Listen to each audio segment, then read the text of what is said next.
জনগণের কাঙ্ক্ষিত এই সংসদ প্রত্যেক সংসদ সদস্যের প্রচেষ্টায় জনগণের সংসদ হয়ে উঠেছে। যে জীবনকে তারা উৎসর্গ করেছেন তার জন্যই আজ আমরা এখানে দাঁড়িয়ে কথা বলছি। মাননীয় স্পিকার, বিসমিল্লাহির রহমানির রহিম। মাননীয় স্পিকার, আপনাকে আন্তরিক ধন্যবাদ। মাননীয় স্পিকার, উপস্থিত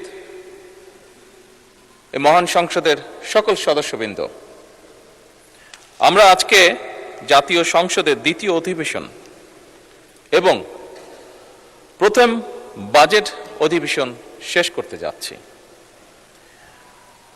অবশ্যই আমি মনে করি, একজন রাজনৈতিক কর্মী হিসাবে আমি মনে করি, একজন সংসদ সদস্য হিসেবে মাননীয় স্পিকার আমি মনে করি আজকে এই মুহূর্তে আমাদের এই মুহূর্তটি একটি ঐতিহাসিক মুহূর্ত। কারণ ফ্যাসিবাদ মুক্ত বাংলাদেশের মানুষের দ্বারা নির্বাচিত জাতীয় সংসদ বহু বছর পরে সেই সংসদে জনগণের সত্যিকার নির্বাচিত প্রতিনিধিরা আলোচনা করে একটি বাজেট পাশ করেছে।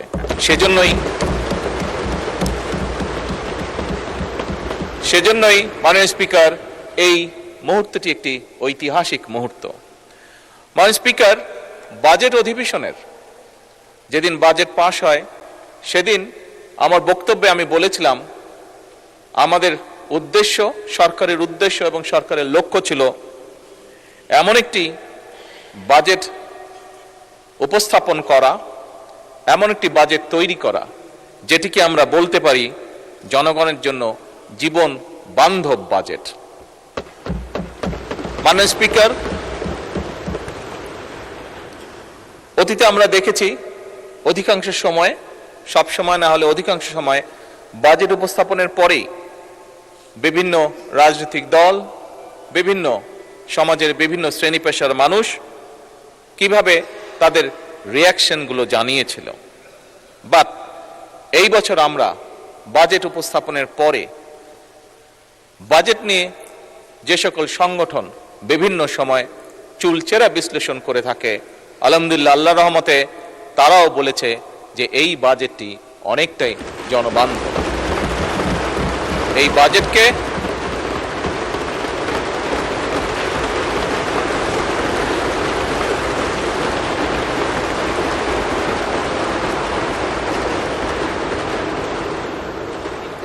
বাজেটে আমরা যা করতে চেয়েছি সেই সকল সংস্থা বা সংগঠনও মনে করে যে আমরা সেটি করতে সক্ষম হব। তবে মাননীয় স্পিকার, এই বাজেটের সুফল যদি জনগণের কাছে পৌঁছে দিতে হয়, এই বাজেটের সুফল যদি জনগণের দোরগোড়ায় পৌঁছে দিতে হয়, তাহলে অবশ্যই মাননীয় স্পিকার, আমি সরকারি প্রশাসন কিংবা বিভিন্ন বেসরকারি কর্তৃপক্ষ সবার সহযোগিতা কামনা করি।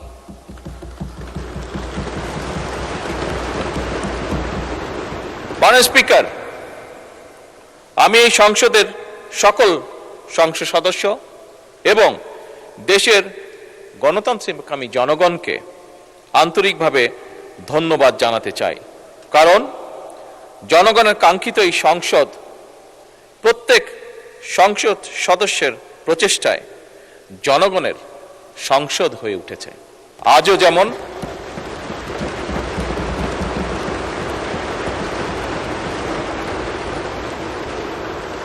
যেমন মাননীয় স্পিকার, একটি বিল উপস্থাপনকে কেন্দ্র করে আমাদের মধ্যে হয়তো দ্বিমত আছে, কিন্তু সংসদের উভয় পার্শ্ব প্রাণবন্ত আলোচনা করেছে এবং প্রাণবন্ত আলোচনা করার মাধ্যমে প্রত্যেক যারা আলোচনা অংশগ্রহণ করেছেন, এমনকি মাননীয় বিরোধী দলীয় নেতাও সেই আলোচনায় সংক্ষিপ্তভাবে অংশগ্রহণ করেছেন।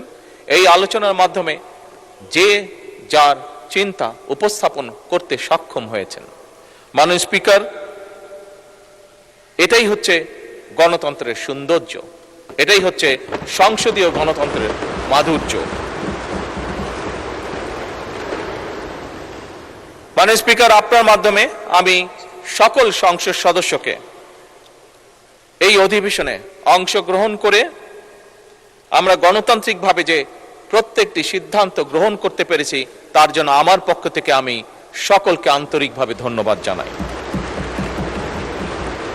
মাননীয় স্পিকার, এবার আমি স্মরণ করতে চাই কিছু মানুষকে, কিছু সময় যে মানুষগুলো তাদের জীবনকে উৎসর্গ করেছিলেন এবং তাদের উৎসর্গকৃত জীবনের জন্যই, যে জীবনকে তারা উৎসর্গ করেছেন তার জন্যই আজ আমরা এখানে দাঁড়িয়ে কথা বলছি। মাননীয় স্পিকার,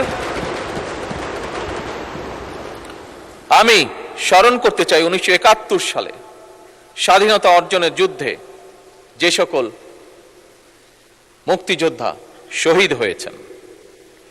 আমি স্মরণ করতে চাই 1975 সালের 7ই নভেম্বর সিপাহী জনতার ঐতিহাসিক বিপ্লব।